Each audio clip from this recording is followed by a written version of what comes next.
आवाज news true voice. నమస్కారం Awaaz news కి స్వాగతం।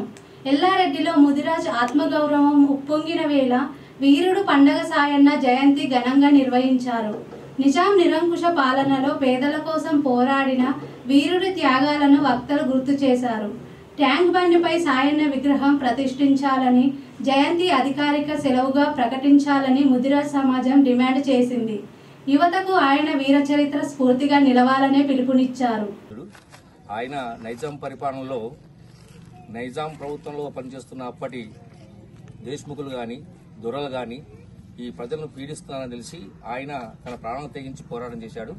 పేదవాళ్ళకు ధనవంతుల దగ్గర దోచి పేదవాళ్ళకు పెట్టారు అందరూ అనుకుంటారు।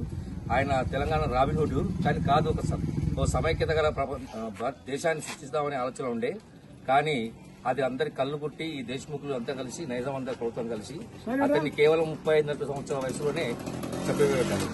మా డిమాండ్ ఏంటంటే ఇప్పుడు పండుగ సాయన్న ముదిరాజ్ మా కోసం చాలా పోరాడిండు।